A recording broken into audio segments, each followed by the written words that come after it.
m'entendez bien? Bon, j'ai la pression, je vous le dis, hein, comme ça. J'annonce les choses. Donc, bienvenue à cette conférence des enjeux du suivi de chantier. Donc, pour ceux qui l'ont entre les mains, vous avez dû recevoir une carte avec une question. L'idée, c'est vraiment d'y réfléchir si vous avez la réponse ou non. On viendra à interagir justement sur ces cartes à la fin de la conférence. Alors, bienvenue à cette conférence. Donc aujourd'hui, on va vraiment démystifier le suivi de chantier pour les architectes d'intérieur, les maîtres d'œuvre. On va vraiment essayer de vous expliquer, ou je vais en tout cas essayer de vous expliquer vraiment toutes les étapes du suivi et surtout les enjeux. Parce que quand il n'y a pas de suivi, il n'y a que des galères. Alors, je l'ai divisé en 6 parties. Donc, la première, je vais vous expliquer qu'est-ce qu'un maître d'œuvre. La deuxième partie, l'important, c'est les responsabilités de ce rôle.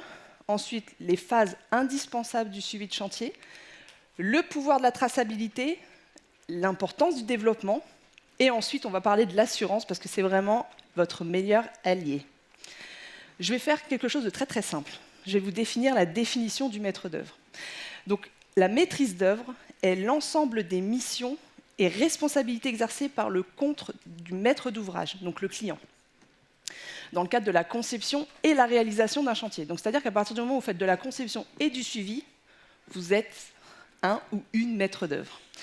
Le maître d'œuvre, du coup, c'est la personne physique justement chargée d'exécuter ses propres missions. Et d'après la loi, en fait, il distingue 2 types de projets. Il y a les projets d'infrastructure et les projets de bâtiment. Et dans le cadre de ce projet bâtiment, je pense que c'est pour la plupart des personnes qui sont ici, il y a une mission de base, donc de par la loi, en fait, elle est régie en tout cas par différentes missions, qui est l'esquisse, l'avant-projet sommaire, je pense que vous les connaissez.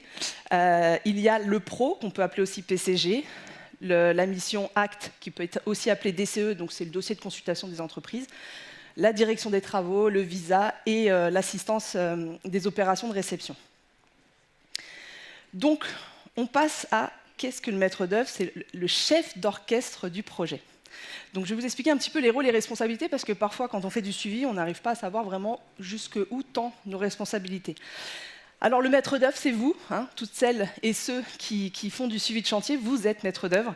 Donc, effectivement, vous avez en charge de coordonner les entreprises, mais pas que. Vous avez aussi à gérer les imprévus, c'est-à-dire que vous avez la responsabilité technique de trouver des solutions quand vous avez une problématique. Votre rôle, c'est quoi? C'est de trouver les différents scénarios techniques avec l'entreprise et de pouvoir les exposer auprès du client avec l'état financier et technique que cela peut engendrer. Mais le suivi de chantier, pour moi, il y a vraiment 3 phases qui sont très importantes. Vous avez la préparation. Donc là, je vous recontextualise un peu les choses. Vous avez fait la conception.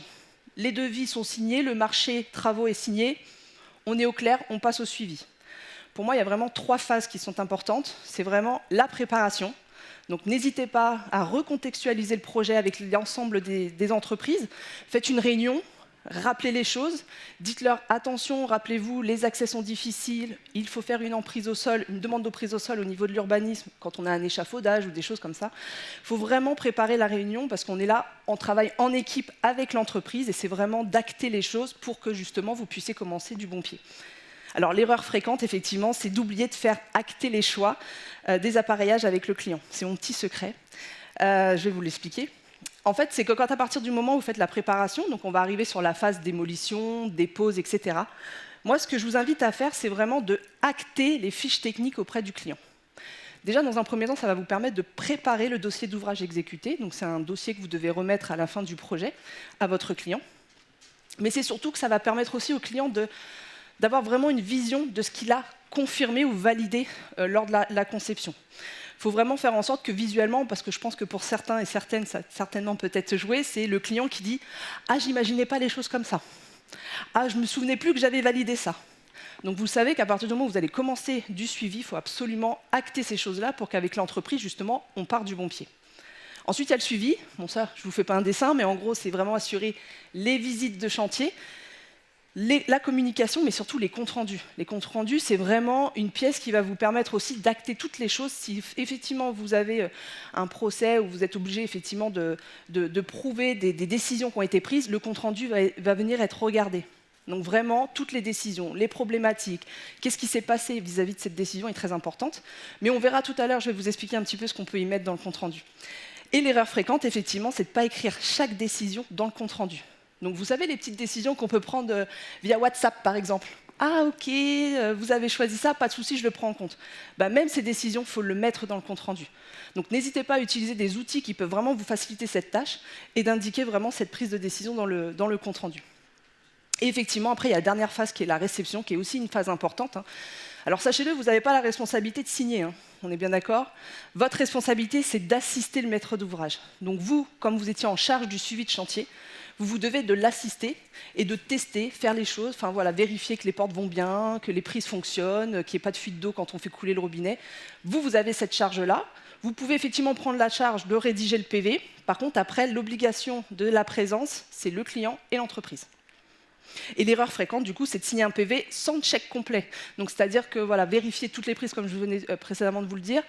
Voilà, on n'hésite pas à les faire une par une. On vérifie que les portes, quand on les ouvre à moitié sur le chemin, qu'elles ne se ferment pas toutes seules. Enfin voilà, c'est des petites vérifications, mais il ne faut vraiment pas hésiter à faire toutes ces vérifications lors de la réception. La traçabilité, je pense que vous l'aurez compris, que ce soit les comptes rendus, l'ensemble des démarches qui peuvent constituer un projet, comme la documentation essentielle. Quand vous êtes sur la signature d'un marché ou d'un devis, en règle générale, il faut toujours monter un marché.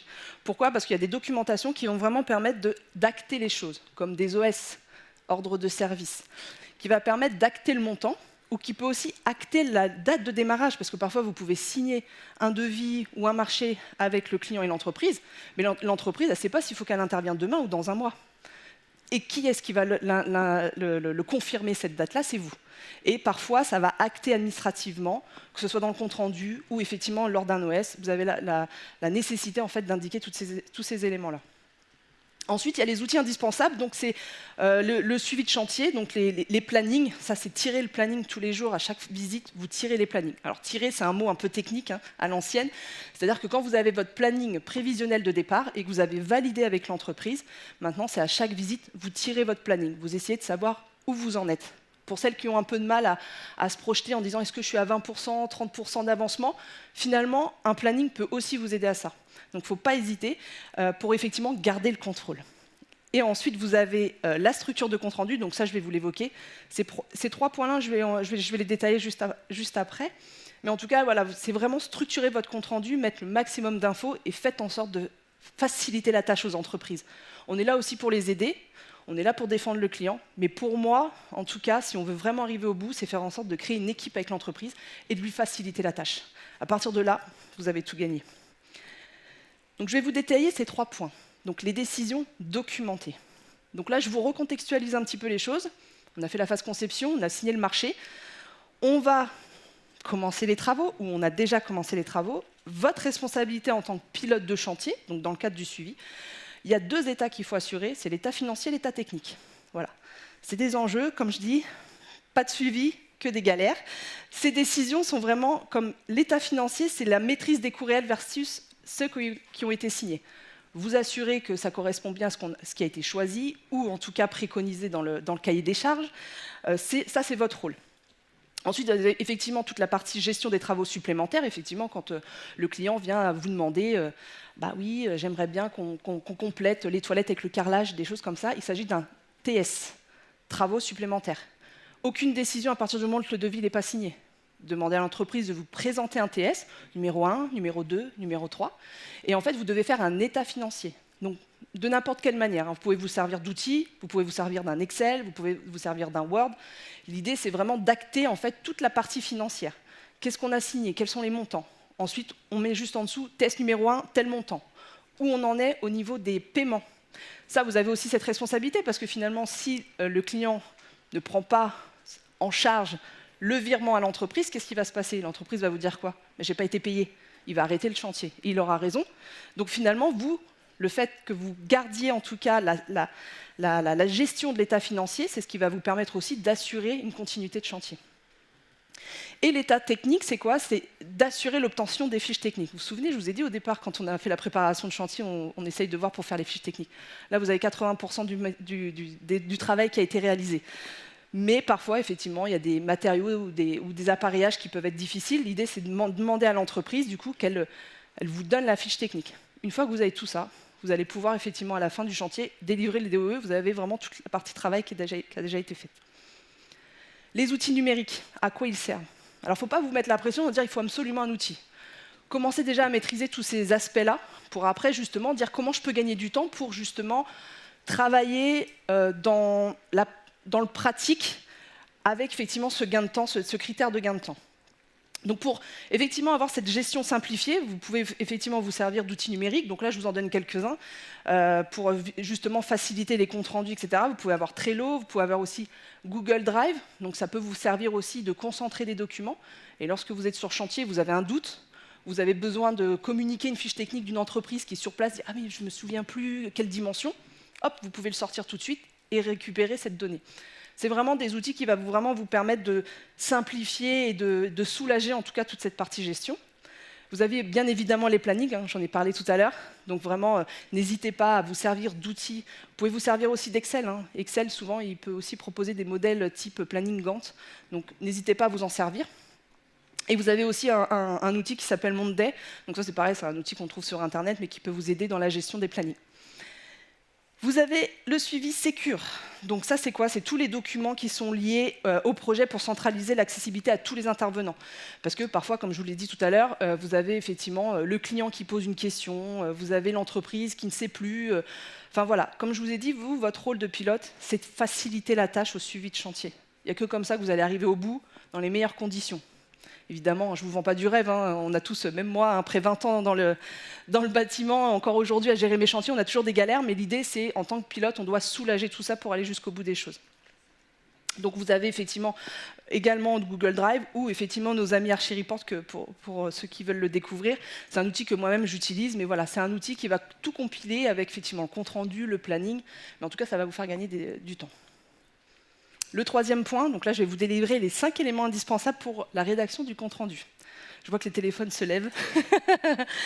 Donc, l'avancement précis des travaux. Donc moi, c'est un petit conseil que je vous donne, c'est comme ça que je fais en tout cas, c'est que dans les comptes rendus, souvent en parties généraux, je mets vraiment l'avancement chaque jour. C'est-à-dire que je suis capable, quand je fais une visite, de dire bah, tiens, je sais qu'aujourd'hui, j'en suis là, l'enduit est terminé, on enchaîne le carrelage, etc. Pourquoi? Parce que parfois, dans la continuité du projet, on a l'entreprise qui commence parfois à botter en touche en disant « oui, mais rappelle-toi », etc., etc. Bon, des fois, on reste humain quand même, des fois, on a des petits trous. Donc, on regarde, on a déjà un état. Attends, je te rappelle quand même que tu as mis une semaine pour finir l'enduit entre telle pièce ou telle pièce. On en reparle ou ça se passe comment? Donc, finalement, voilà. On repart sur une bonne base. Donc vraiment, assurez-vous d'expliquer en tout cas la zone qui est concernée par rapport à l'avancement des travaux et également le pourcentage des travaux. Ça vous donne aussi un élément précis sur justement par rapport au suivi de travaux. Les problèmes rencontrés, les blocages. Ça c'est pareil, vous savez, des fois même les petites choses. Hein. Un problème de déplacer une évacuation de lavabo, des choses comme ça qui peuvent parfois aussi voilà, engendrer des complications au sous-sol, etc., etc. N'hésitez pas à mettre toutes les problématiques, tous les blocages. Voilà. C'est vrai que des fois on peut avoir sur des comptes rendus comme ça, mais sachez-le, en tout cas le compte rendu, c'est vraiment une pièce qui va vous sécuriser, en tout cas dans le cadre du pilotage. Les décisions prises sur site, mais aussi, comme je vous l'ai dit tout à l'heure, tout ce qui est WhatsApp, téléphone, SMS, on met tout. Hein, on y va, hein, les filles, on n'a pas peur. On est vraiment là pour vraiment assurer aussi notre sécurité tout au long du chantier, parce que je peux vous dire qu'à un moment donné, quand les clients ne sont pas d'accord, on est bien content de ressortir le compte-rendu avec ces données-là. Donc c'est toutes les décisions techniques, les arbitrages, les accords oraux du client et aussi vis-à-vis de l'entreprise. Allier au compte-rendu le planning. Voilà, ça c'est aussi une chose importante parce que finalement le compte-rendu, vous allez l'envoyer au client, à l'entreprise et finalement même lui, parfois il va se dire « Ah, là je suis peut-être un peu en retard si je n'ai pas envie d'avoir mes pénalités de retard que l'on indique dans le cahier des charges, évidemment. » Voilà, ça permet aussi de bien acter les choses auprès de l'entreprise et évidemment de bien mettre des photos et des éléments de preuve dans votre compte-rendu. C'est le plus parlant. Mais sur le chantier, vous êtes qui ? Vous êtes l'improvisateur ou l'improvisatrice, messieurs, hein, je vous ai vu, donc j'essaye de... Donc vous êtes celle qui va, ou celui qui va dire « on verra sur place, je vais gérer ». Vous êtes plutôt perfectionniste, usé, donc c'est « je gère tout le temps », mais des fois à trop vouloir gérer, on manque de temps et des fois on peut avoir des galères. Vous êtes plutôt le chef d'orchestre, c'est-à-dire je commence par poser un cadre. Je vous laisse méditer. Pourquoi je vous pose cette question? Parce que pour moi, c'est vraiment important de développer votre confiance. Alors, je ne suis pas une coach de vie, hein, je ne suis pas la meilleure à vous donner de conseils sur le développement personnel, mais par contre, moi, de par aussi mes apprenantes, pour moi, c'est très important et je suis passée aussi par là. Voilà, malgré les 20 ans dans le bâtiment, il y a toujours des blocages, il y a toujours des choses. Profitez vraiment de développer votre confiance. Parce que forcément, dans n'importe quel état de votre projet de pilote, quand vous allez être en tant que pilote de chantier, vous allez avoir des freins de communication, de gestion administrative. Il y a des choses qu'il va falloir travailler. Et pour moi, c'est de savoir qui êtes-vous. Donc je vous donne des petits tips que moi-même j'ai utilisés, hein, qui ont fonctionné. C'est le test de Gallup, par exemple, que vous pouvez effectivement, à travers un test, avoir vos points forts. C'est ce qui va vous permettre aussi de savoir, à travers votre pilotage, où est-ce qu'ils sont concentrés vos forces. Est-ce qu'ils sont concentrés sur la conception, le suivi? Est-ce que vous avez une manière de travailler? Vous comprenez que cette force va être mise en lumière par rapport à ces étapes-là. Donc vraiment, n'hésitez pas à faire ce genre de test-là, comme Color, vous savez, les profils de couleurs en fonction de la personne. Mais aussi les coachs de vie. Moi, je sais que j'ai une coach de vie qui est dans le cadre de ma formation, et c'est une pépite parce qu'elle a travaillé, on va dire, je ne sais pas si on peut dire travailler sur moi, mais en tout cas, voilà, m'a aidé à me développer. Et vraiment, ça m'a permis, en tout cas, d'assurer une certaine assurance, que ce soit dans la vie pro et personnelle. Donc vraiment, ça, c'est un pouvoir. Et pour développer sa confiance, il y a aussi sécurisez-vous. Parce qu'à partir du moment où vous avez, pour certaines, des conditions générales de vente, mais je pense que mes bad girls, voilà, ils vont savoir ce que je vais dire là tout de suite, c'est le contrat de service. C'est vraiment d'assurer en fait les clauses, les différentes missions avec les limites, combien vous allez accepter de retour par le client, le délai, etc. Plus il sera détaillé, plus ça va vous sécuriser, plus vous aurez confiance en vous, parce que vous allez vous sentir sécurisé. Posez-vous la question de savoir si aujourd'hui vous avez un petit peu de complications à faire du suivi de chantier, parce que justement vous ne vous sentez pas suffisamment sécurisé. On lève la main? Okay. Donc vous voyez, finalement, ça c'est une partie à vraiment travailler, assurez-vous. Alors soit vous faites appel à un avocat ou pas, mais en tout cas c'est vraiment d'assurer votre contrat pour vos missions, mais surtout pour vous. Et je finis par vous dire, agissez, n'ayez pas peur, analysez votre travail. Ça, c'est souvent quelque chose que on ne fait pas. Moi, je sais que j'ai tendance à le rabâcher un petit peu, mais moi-même, encore aujourd'hui, je le fais. Quand je finis un projet, je me dis comment je me suis sentie, là où j'ai galéré, et ce qu'il va falloir que je change mon organisation vis-à-vis de ce type de projet. Enfin voilà, je me challenge toujours à essayer, pour que le prochain chantier, je n'ai pas cette galère à assurer. Donc, vraiment, analysez votre travail, regardez le temps que ça vous a pris. Est-ce que c'est dû à des problématiques en interne suite à votre organisation, ou est-ce que c'est lié à des problématiques extérieures? Vraiment, analysez votre travail et vraiment prenez les bonnes décisions après. Un suivi efficace, c'est une compétence qui se développe et se cadre. Malheureusement, pour certaines, parce que je vois qu'il y a des sourires qui s'affichent, il faut cadrer ça, le suivi de chantier comme de la conception, pour celles qui sont en reconversion ou voilà, qui ont quelques années. Tiens, d'ailleurs, je vais faire un lever de main. Combien de personnes ici s'est lancé dans le métier architecte d'intérieur, maître d'œuvre, peu importe, moins de 2 ans? OK. Moins de 5 ans? OK. Et plus de 5 ans? Ah ouais! Ouais, chouette. Et comme vous le savez, bon, dans le cadre de votre diplôme ou votre certification, on vous a processé votre conception, par exemple. Et ben, le suivi des travaux, c'est exactement la même chose. Vous allez gagner du temps à partir du moment où il y a un cadre et un process. Donc vraiment, travaillez là-dessus. On va passer sur la dernière slide, en gros, qui est sur le sujet de l'assurance, qui est votre meilleur allié. Ce que j'ai fait, c'est que, bon, si je vous en parle, c'est parce que justement, de par mes apprenantes, voilà, j'ai quand même plusieurs profils en tête. Donc je me suis dit, ça valait le coup aussi de vous projeter par rapport à votre profil et vis-à-vis de l'assurance. Est-ce que l'assurance peut être votre meilleur allié et de quelle manière? Donc quand vous êtes par exemple en reconversion, on a tendance à choisir une assurance pas chère. Voilà, vous avez fait une reconversion, vous vous lancez dans le métier, mais finalement vous avez une porte qui se ferme. Pourquoi? Parce que vous manquez d'expérience. Vous voulez vous lancer dans le suivi, mais vous manquez d'expérience. Qu'est-ce que va dire l'assurance? Vous manquez d'expérience, madame, je ne peux pas vous assurer décennale. Pas d'assurance décennale, pas de suivi de chantier. Donc, moi, ce que je peux en tout cas vous conseiller, c'est d'assurer un nombre d'années d'expérience suffisante, mais en faisant comment? En essayant de créer une collaboration avec une copine, avec un autre partenaire de travail qui a une assurance décennale où vous allez pouvoir travailler en commun sur un projet. Alors, deux avantages, c'est effectivement d'assurer une expérience, mais c'est surtout que ça va vous permettre aussi par rapport aux clients qui souhaitent un suivi de dire je suis désolé, je ne peux pas faire. Donc ça, n'hésitez pas à y réfléchir parce que forcément l'assurance, ça va être très compliqué pour vous pour la retrouver. Soit ça va vous coûter très très cher, ou soit finalement vous allez avoir une porte qui se ferme. Et demandez dans ces cas-là une fiche précise de ce qui est prévu dans votre contrat. C'est-à-dire de savoir jusqu'à quelle limite vous êtes assuré, que ce soit sur la partie technique ou la conception, mais en tout cas, n'hésitez pas à demander une fiche technique parce qu'il faut vraiment travailler ce contrat-là, parce que parfois, il peut être limité, surtout quand vous n'êtes pas forcément sur un modèle de décennal, il peut être réellement limité. Donc, n'hésitez pas à regarder tout ça. Quand vous débutez, donc vous avez quand même un peu d'expérience, mais vous débutez dans l'entrepreneuriat, la problématique, c'est de ne pas suffisamment avoir prévu le montant de l'assurance.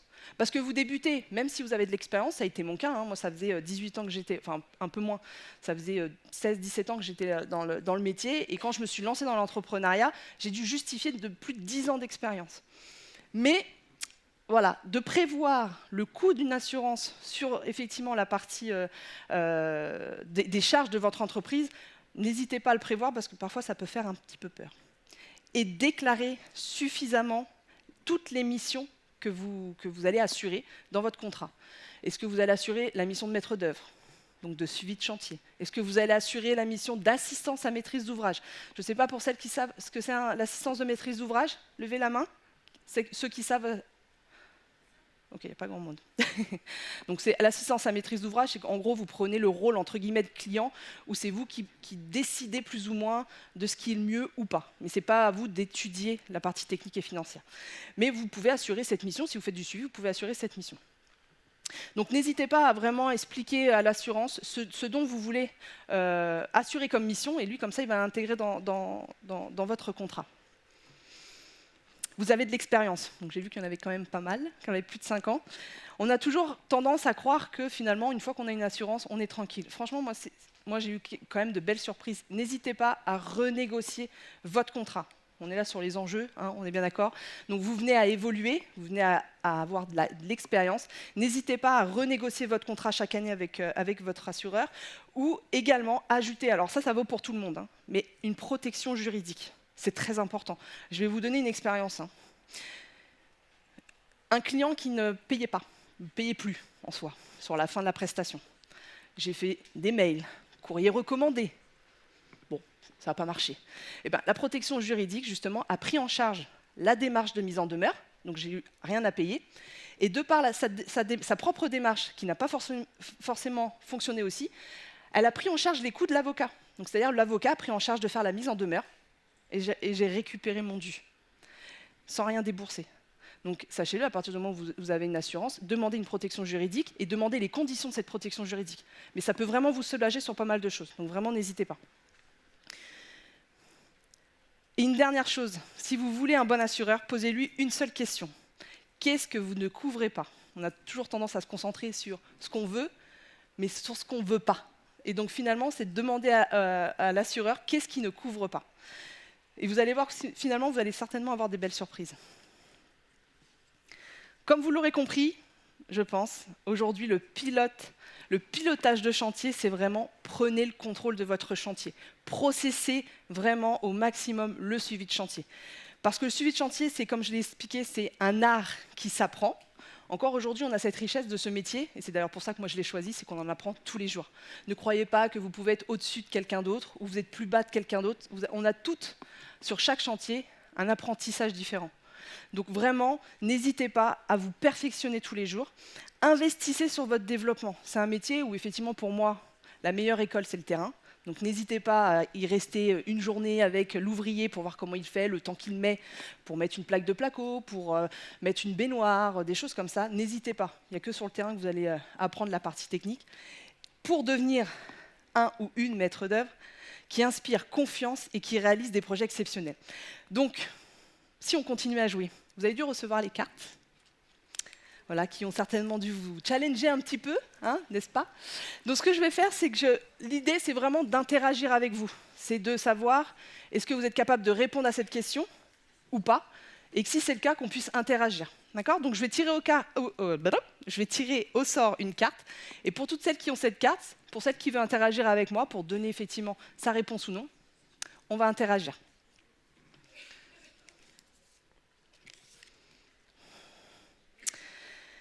Alors, qui est-ce qui a la carte? Si un artisan pose un matériau différent de celui prévu au devis, qui est responsable selon toi?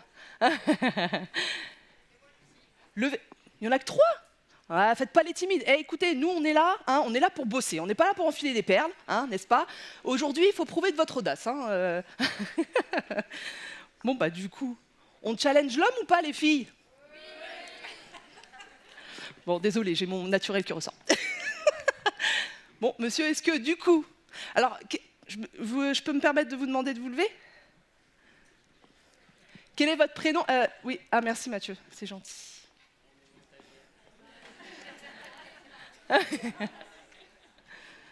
Quel est ton... Alors, je peux me permettre de te tutoyer? Oui. Oui? Quel est ton prénom? Yann. Yann, ok. Alors, tu fais quoi comme métier? Je suis artisan menuisier. Je suis artisan menuisier et maître d'œuvre. Ah bah là, c'est intéressant. J'ai pris le gros lot, les filles. Voilà. Bon, alors... Le pauvre. Alors, comment tu rédiges tes devis, toi? Quand effectivement, une pilote ou un pilote vient te voir, une architecte d'intérieur ou peu importe, te demande de rédiger un devis. Comment toi, tu le rédiges? C'est-à-dire Alors, est-ce que tu es plutôt d'un profil à détailler vraiment chaque poste? Ou est-ce que tu t'attends à ce que le pilote de chantier en soi te donne la description de tous les prestations qu'il attend? Ou est-ce que tu mets juste une ligne pour vraiment... Non, moi je détaille chaque élément, pas les fournitures, mais je détaille le produit, l'appareillage... Le produit et la main-d'œuvre. On applaudit, s'il vous plaît. Voilà. Alors, en tout cas, pour répondre à cette question, donc c'est intéressant quand même parce que finalement, même pour les entreprises, hein, moi je suis vraiment dans cette dynamique où finalement sur mes chantiers, j'essaye toujours de créer une collaboration avec l'entreprise. Parce que finalement, on a tout intérêt à finir le projet en bonne et due forme, évidemment, avec le moins de prise de tête. Mais pour répondre à cette question, effectivement, merci monsieur, c'est que finalement, c'est de détailler les devis. Donc normalement, on doit faire en tant que pilote un marché privé. Parce que l'entreprise, c'est pas elle qui doit décider ce qui doit être prévu sur le projet. C'est à vous de lui demander ce que vous voulez. Donc c'est là où finalement, des fois, vous pouvez vous retrouver dans un positionnement un peu compliqué parce que vous ne vous sentez pas suffisamment légitime pour dire à l'entreprise ce qu'il doit prévoir. Et vice-versa, où finalement, des fois, vous allez peut-être certainement demander trop et l'entreprise va se sentir un petit peu, voilà, un peu submergée par les demandes. Donc l'idée, alors, vous pouvez toujours, dans le cadre de votre marché privé, d'expliquer ce que vous voulez, donc avec le plus de précision possible, parce que lui, qu'est-ce qu'il va faire? Il va prendre votre cahier des charges, il va lire ce que vous voulez, il va aller rechercher le matériel. Yann, tu peux te rasseoir si tu veux. Merci. Absolument pas. Donc, en fait, en gros, vous pouvez pas imposer, sachez-le, de par la loi, vous ne pouvez pas imposer un appareillage ou un matériau d'une marque spécifique. Oui. Je vois depuis que... Oui. En fait, l'entreprise doit respecter les caractéristiques de ce que vous lui avez demandé. C'est pour ça que dans le cadre du cahier des charges, on arrête de rédiger les cahiers des charges. Je veux juste un bout de cloison, juste un bac à douche. On est là pour aider aussi l'entreprise. On doit lui donner le maximum d'informations, de caractéristiques. Souvent, les entreprises, ils ne vont pas suffisamment se prendre la tête. Ils vont prendre ce que vous voulez, chez Pierre-Paul Jacques, comme vous l'avez indiqué. Mais lui, de par la loi, ce qu'il doit, c'est vraiment de respecter la caractéristique. Et normalement, après, il doit vous présenter une fiche technique, où de par cette fiche technique, vous devez acter si oui ou non, c'est OK. Est-ce que ça respecte les caractéristiques et finalement, de la marque, est-ce que oui ou non? Donc à partir de là, on est bon avec l'entreprise. On valide, Yann, ou pas? Je valide dans le sens où nous, les artisans, on a une obligation de respecter ce qu'on nous demande. Mais dans le cas contraire, si on a je prends l'exemple qu'on a actuellement, un plombier qui pose des vasques qui ne sont pas celles du cahier des charges et que je m'en rends compte après en regardant la petite étiquette, Là, pour moi, c'est lui qui est responsable de l'erreur parce que sur le cahier des charges, c'était écrit bien précisément la référence. Exactement. Donc vous voyez, même sur une histoire de caractéristiques, les complications que ça peut donner aux entreprises, c'est super intéressant. Merci de ta présence, Yann, parce que finalement, voilà, ça permet aussi d'acter les problématiques des entreprises et l'importance de notre pilotage de chantier, qui est vraiment d'imposer les caractéristiques. Parce que c'est les aider aussi. Alors effectivement, ça vous donne un peu de boulot. Vous assurer que le choix du vasque correspond aux meubles, etc. Mais le fait d'acter tout ça, mais après, vous pouvez effectivement être ouverte au conseil, hein. C'est les sachants, hein. On n'est pas censé... Alors, normalement, on est des généralistes. On devrait avoir les connaissances minimum techniques, mais on n'est pas vraiment des spécialistes dans chaque corps d'État. Moi, encore aujourd'hui, après 20 ans, j'en ai vu des chantiers, je peux vous dire, mais encore aujourd'hui, je suis toujours des fois dans la discussion, parce que parfois, il y a l'entreprise qui va me présenter une solution, je vais dire, ça, c'est pas bête. Votre logique, votre rôle à vous, c'est justement d'avoir ce modèle de réflexion, de ne pas faire la tête brûlée en disant « Ah non, mais moi, je t'ai demandé ça, tu mets ça ». Non, c'est dire « Ok, pour quelle raison? Pourquoi? Avantage? Inconvénient? Ok, moi, je réfléchis. Ok, bah, donc moi, je vois ça avec le client et je te valide ça dans la journée ou le lendemain. » Mais toutes ces choses-là, comme je vous l'ai dit sur la réunion de préparation, vous savez, de suivi de chantier, d'acter les fiches techniques, ça va vous permettre, une fois que le client a validé, qu'on est sûr que dans sa tête, c'est bien ce qui a été choisi, on travaille ça avec l'entreprise. Ok, tu es d'accord? Ah, tiens, attention, parce que le diamètre ne va pas être bon, etc. Ok, bah là, c'est des choses que vous allez prendre en amont. Donc, du coup, pas de problème. Enfin, pas de problème. Oui, Yann, dis-moi. Et inversement, on est, comme tu dis, les sachants, mais ce n'est pas pour autant qu'on ne peut pas être mis en défaut et qu'on a notre part de responsabilité. Tout Donc, à fait. les entreprises, il faut aussi leur dire tu n'as pas fait le bon choix, tu n'as pas respecté le cahier des charges. Exactement. Parce que de par la loi, en fait, ils peuvent vite être remis en question parce que, comme tu l'as dit, Yann, merci, ils sont sachants. C'est pour ça, c'est ce que je vous dis, vous êtes généraliste. Vous devez de dire, à partir du moment où l'entreprise peut vous exposer quelque chose, vous n'avez pas la réponse, et d'aller la chercher. De dire, ok, ça me paraît logique, j'ai peut-être fait effectivement l'erreur. Moi, je peux vous le dire, après 20 ans, il y a des fois, je fais des petites erreurs, hein, ou des grosses. Bon, c'est moins souvent. Mais en fait, l'idée, c'est de prendre sa responsabilité. Ok, j'ai fait une erreur, c'est pas grave. On travaille ensemble. Qu'est-ce que tu me conseilles? Ok, je réfléchis. Ok, bah, je te valide ça. Ok, je m'occupe du client. Dès qu'il me valide, ok, on y va. Donc, vous voyez, en fait, l'importance de travailler avec les entreprises. Je sais que c'est parfois pas facile d'être challengé par des entreprises que l'on ne connaît pas. Je sais que pour beaucoup d'entre vous, je pense, vous vous concentrez vraiment sur des entreprises que vous connaissez, mais c'est pas forcément très bien pour vous ouvrir à des compétences plus lointaines en soi, parce que justement de travailler avec d'autres entreprises, ça va challenger votre manière de travailler, vos recherches, parce qu'une fois que vous faites confiance à l'entreprise, vous ne faites pas de recherche, vous ne faites que du suivi. Et il n'est pas là l'intérêt. L'intérêt, c'est vraiment d'assurer un vrai pouvoir de pilote de chantier. Voilà. Est-ce que vous avez des questions sur ce point-là? Est-ce que vous avez une expérience à partager? Faites pas les timides, hein. Bon, finalement, Yann, bravo. Est-ce que je suis dans les temps, Mathieu? Est-ce que je peux refaire une petite question? Minute. Yes, ok. Bon, et les filles, par contre, j'attends à ce que vous vous leviez. J'ai besoin de vous, hein, j'ai besoin que vous m'aidiez. Alors, qu'est-ce que je pourrais prendre? Alors... Ah, voilà. Tu as déjà fixé une réunion de chantier où personne n'est venu? Ah, je sens l'expérience. Est-ce que tu sais comment éviter ça et cadrer les présences? Est-ce que tu veux intervenir? Ah, ben, il n'y a pas de problème. Ah, super. Alors, c'est pas du tout du vécu, puisque D'accord. moi, je suis en formation et je débute. Ok, super. Mais donc, je ne sais pas si j'ai des réponses. Il n'y a pas de question bête. Ici, comment vous dire que... Non. Alors, lance-toi. C'est difficile à répondre à cette question quand on n'a pas pratiqué. D'accord. Moi, je ferai déjà un compte-rendu toute seule. Ok. Et puis après, je ferai des convocations. D'accord, ok. Tu es sur le bon chemin. Ouais, moi, je ne me mal. moque pas. C'est bon. Vraiment, sache-le, il n'y a pas de... Après, Mais l'idée, c'est aussi de te donner cette réflexion-là. Bon, tu l'as compris depuis le début, la traçabilité, l'écrit, il n'y a que ça de vrai. Il faut savoir que dans le cadre des marchés privés, des cahiers des charges, souvent les cahiers des charges, c'est uniquement technique. Pour certaines, vous devez certainement vous limiter à faire du cahier des charges avec la partie technique. Mais tout ce qui est lié à retard, la déchetterie, l'organisation du chantier, comment ça se passe chez vous? Il y a des règles, il y a quelque chose qui est acté, écrit. Non, il est là le problème. C'est pour ça que finalement, le marché privé est vraiment là pour clarifier ces choses-là, d'expliquer à l'entreprise, voilà comment ça va s'organiser, les horaires d'ouverture, l'emprise au sol, quand on est par exemple sur des gros chantiers où vous pouvez par exemple prendre en charge une rénovation de façade ou des choses comme ça, où il y a de l'emprise au sol côté rue, hein, vous avez un échafaudage, l'entreprise normalement devrait prendre en charge la demande d'emprise au sol à l'urbanisme de la mairie. À vous de choisir si vous voulez la faire ou vous souhaitez que ça soit l'entreprise. Bon, un petit conseil, faites-le. Ça ne prend pas de temps, mais ça évite justement de courir après l'entreprise parce que l'admin, parfois, ce n'est pas forcément leur fort. Mais en tout cas, voilà, l'idée, c'est vraiment de clarifier toutes ces étapes et de piloter le chantier en tant que tel. Est-ce qu'il y a quelqu'un qui voudrait nous partager une expérience liée à ces présences? Yes. Très bien. Mathieu, s'il te plaît. Merci. Bonjour, voilà. Salut. Quel est ton prénom? Pauline. Pauline.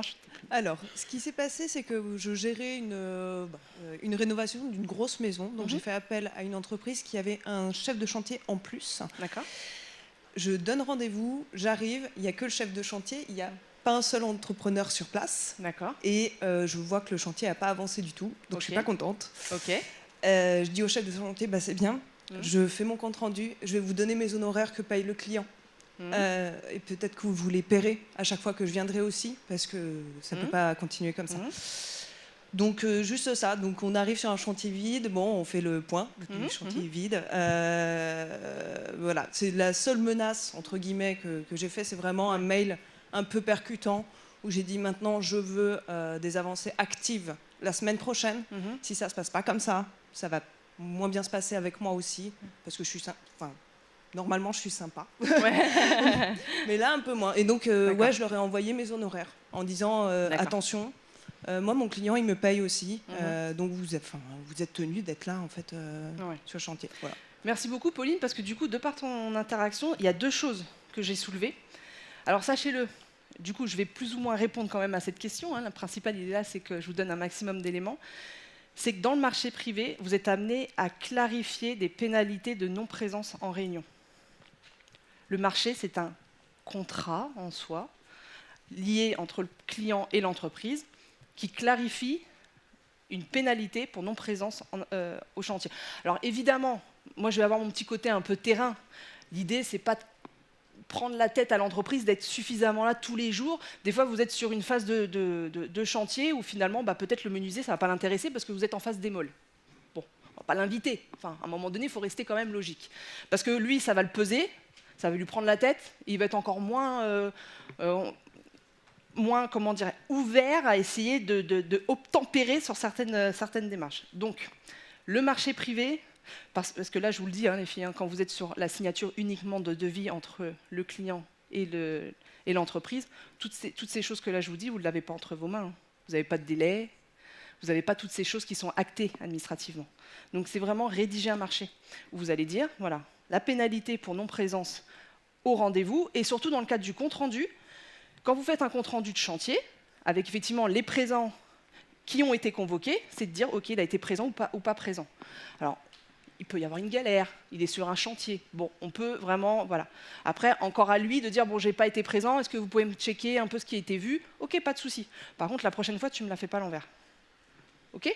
Donc ça, c'est le premier point. Le deuxième point qui était super intéressant, c'est tes honoraires. Tu as raison.